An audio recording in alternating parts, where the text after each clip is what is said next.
So ito mga sangkay, ipapakita ko po sa inyo ang nakakatawang nangyari sa Pilipinas.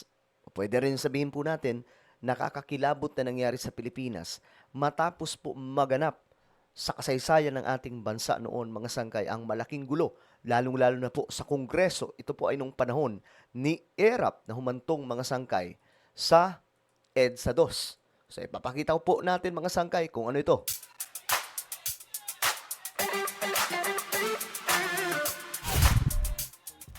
Okay, since nagiging usap-usapan mga sangkay yung panggugulo ngayon sa ating gobyerno, ang tanong dito, may pag-asa ba kung magkakaroon ng EDSA 3? May pag-asa ba na gumanda ang Pilipinas? Well, balikan po natin ang kasaysayan mga sangkay, no? Tingnan po natin ano ang nangyari sa Pilipinas nung sumabog mga sangkay ang gulo nung panahon ni ERAP. 'Di ba nga po, na walan po siya ng choice noon, mga sangkay, kundi umexit na po sa palasyo ng Malacanang. At ito po, sumabog po yung gulo noon sa Kongreso at naging matagumpay nga po ang pagpapalayas noon kay ERAP. Pero nakakatawa to mga sangkay kasi nga po ang nangyari, ang sumunod na nangyari, ang Pilipinas, ang tanong dyan, yumaman ba? Papapanood po ninyo ngayon ang video na to mga sangkay. Anyway, bago tayo magtuloy-tuloy sa mga hindi pa po dyan nakakapag-subscribe, makikita nyo po yung subscribe button sa baba ng video na to. Diyan, mga sangkay. I-click nyo po yung subscribe, i-click ang bell, at i-click nyo po yung all. Sa mga nanonood naman po sa Facebook, i-follow nyo po yung ating Facebook page. Okay, diretso po tayo, mga sangkay. Ito po yung isang video na gusto kong ipanood sa inyo. Ito daw, mga sangkay, ang dahilan kung bakit nagkaroon ng EDSA 2 noong 2001. Ayan. Throwback lamang po tayo since na pag-uusapan mga sangkay itong panggugulo sa gobyerno sa panahon ni BBM. Ano ba? May patutunguhan ba ang ating bansa just in case na mangyayari yan mga sangkay? May mga magwi-withdraw ng support. O ito, panoorin po natin.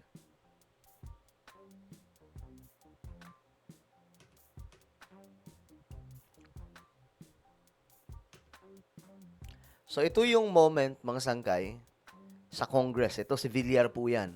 Of endorsement of 77 members of the House filed by them apparently Mr. Speaker! in line with the essence and Mr. spirit of Speaker! Section 3, Paragraph 4 of Article 11 Mr. Speaker, of the point of order. Constitution of the Philippines and Section 13 of the Rules of Procedures on Impeachment Proceedings, to wit, in case the verified complaint or resolution of impeachment is filed by at least one-third of the members of the Mr. House, Speaker! the same shall constitute the articles of impeachment and trial by the Senate shall forthwith proceed. Section 3, Paragraph 4, Mr. Article Speaker, 11 of the I rise to raise a Constitution. point of order. Endorsement of the complaint, resolution to the Senate, a verified complaint, resolution of impeachment filed by at least one-third of all the members of the House shall constitute the articles of impeachment, and in this case, the verified complaint Yung nagsasalita mga sangkay, yan po ay resolution si shall be endorsed to Manny the Senate Villar. in the same manner as an approved bill of the House.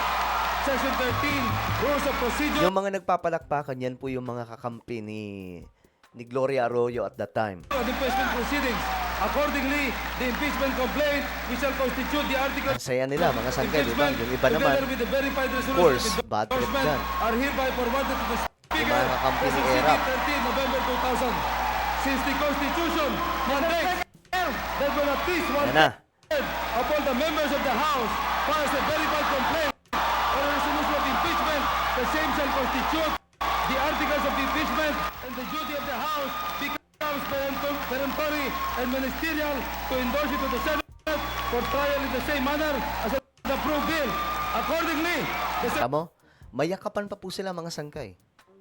Di ba? Yakapan, akala mo. Alam mo, yung tipong akala ng iba, yun na yung solution.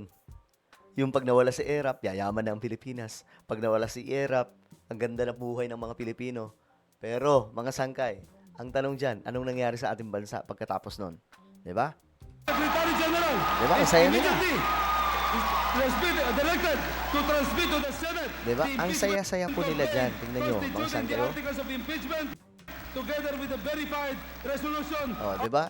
Ito, nakikilala niyo 'yan mga sangkay. Yan po ay si Mig Zubiri. endorsement. Session is suspended. Palakpakan. Ito po si Ralph Recto. 'Di ba? Tuwang-tuwa ang lahat.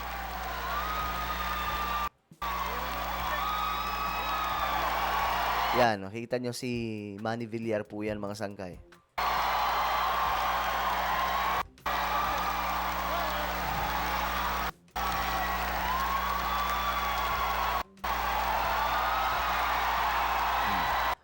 May yakapan pa na nangyayari, mga sangkay. Ganun po. Alam mo bakit nasabi kong nakakatawa?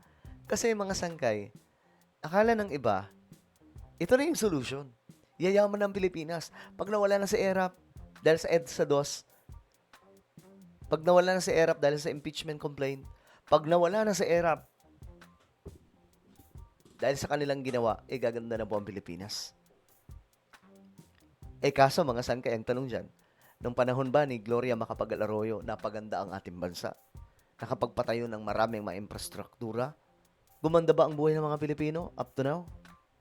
O, balikan po natin, panahon po ni Ferdinand E. Marcos. 'Di ba? Panahon ni Ferdinand E. Marcos, anong nangyari? 'Di ba? EDSA 1. EDSA 1. Ang daming masaya. May kanta pa nga po noon, mga sangkay, 'di ba? Yung kamusta na? Kamusta na? Ayos pa ba ang buhay natin? Kaya pa ba? 'Di ba? Kanta po 'yon matapos ang EDSA. Kasi ang akala ng iba, after ng EDSA 1, pagpasok ni Corazon Aquino, yayaman ng Pilipinas. Yung pala, imbes na mayaman ang Pilipinas at that time ng panahon ni Ferdinand E. Marcos, lalong lumubog. 'Di ba? O, kita nyo mga sangkay. After Corazon Aquino, anong nangyari? Gulo ang Pilipinas. O ngayon, after po mga sangkay, ilang mga taon yun? From 1986, 'di ba? 86. Ito 2001. Isang dekada mahigit ang dumaan, mga sangkay. Anong nangyari? Oh, masaya sila, mapapatalsik si ERAP. Diba? Tuwang-tuwa. Akala mo nanalo sa loto sila noon. Mga sangkay. Tuwang-tuwa.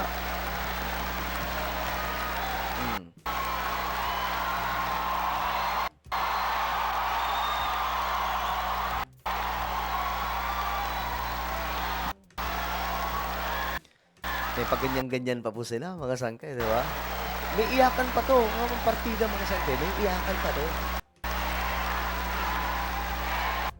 O, naririnig nyo yung sigawan. ERAP resign.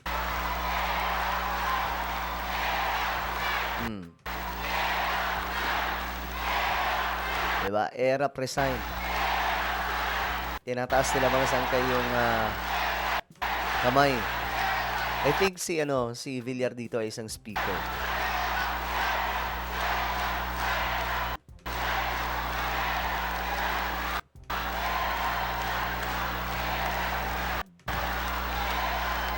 Grabe, no? Ang gulo ng alam nyo, ang gulo ng paligid dyan, pero mas marami, mga sangkay, yung sumusuporta na kay Gloria at that time. Kasi si Gloria noon, halos dilaw, mga sangkay, yung mga kakampi. Halimbawa na lamang po, isa sa mga kakampi niya, mga sangkay, itong si Corazon Aquino. Sino ba tawag dito? Yung pangalawang pangulo na sumunod, di ba? Yung after ni Corazon Aquino, Ramos. Ayun si Ramos. Ang tuwa sila, mga dilaw. Ito, puro dilaw po yan, mga sangkay. Tuwang-tuwa ang lahat. Ang buong akala nila, yun na yun. O, kita nyo. Akala mo may pagbabagong mangyayari, di ba? Anak ng toka. Ang bihira. Akala ng lahat, sobrang magbabago na po yung Pilipinas. Ito lang. O, di ba? Tuwang-tuwa. Imagine niyo, ganyan din. Alam nyo, ganyan po ang posible mangyari pag halimbawa, lumaki yung issue, tapos si BBM, pagtulungan. Mga sangkay. Ganyan mangyayari, marami matutuwa, lalong-lalo na po sa Senado. Mga politiko, mga sangkay, mag-iiyakan pa po yan.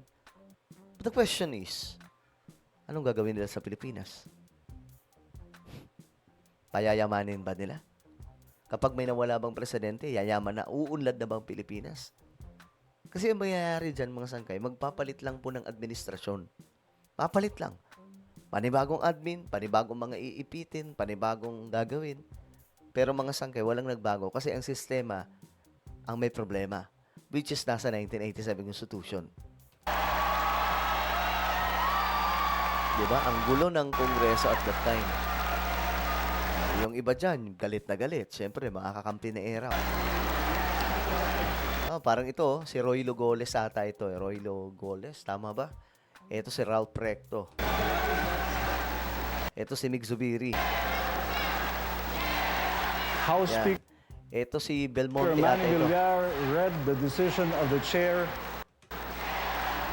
forwarding the articles of impeachment to the Senate. There was no opportunity for anyone to raise an issue on the floor.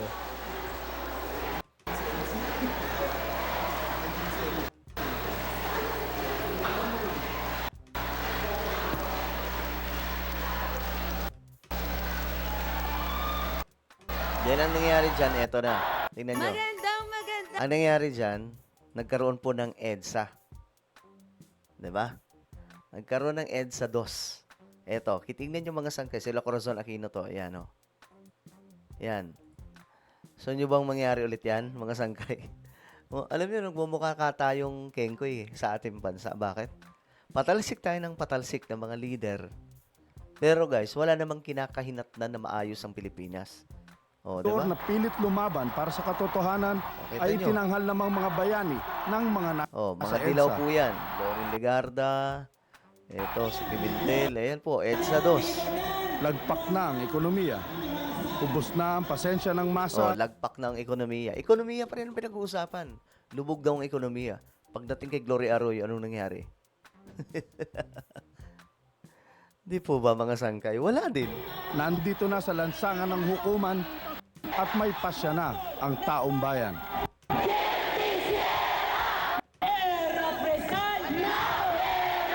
Oh, ngayon, after niyan, anong nangyari? So, gusto ko lang ipaalala sa lahat ng ating mga kababayan, no? Na kahit magkaroon po tayo ng EDSA 3, wala rin po mangyayari. Magpapalit lamang po ng administrasyon. Magpapalit lang po ng panibagong leader. Pero yung sistema, ganun pa din. Ang problema dito, lalong lalala. Bakit mga sangkay? Magdidiwang ang mga kurap. Kasi ngayon, tinutugis ni BBM ang mga kurap. So, pag wala na si BBM, absuelto lahat ng kurap. Hayahayang buhay, tuloy magpapakasas na naman po sa kaperahan ng taong bayan. 'Di ba? Kaya tayo, mag-isip tayo mga sangkay. Sasama ba tayo sa mga ganitong klaseng kalokohan? Kung mangyayari ngayon yan, ano ba? Mayayaman ba ang Pilipinas kapag sa, halimbawa si VP Sarang maupo o kung sino man ang maupo? Yung problema sa Pilipinas, mga sangkay, masyado po tayong emotional. Akala natin, okay, ito na. Madali makuha yung sympathy natin, yung simpatya natin. Diba? Tapos, masyado tayong emotional. O ngayon, anong nangyari? Tingnan nyo sila. After nyan, after ng EDSA 2, what happened? Naging mayaman ba ang Pilipinas kagaya ng Singapore, Japan, China? Hindi. Ganun pa din. Kasi nga po, ang problema, nasa 1987 Constitution ng mga dilaw.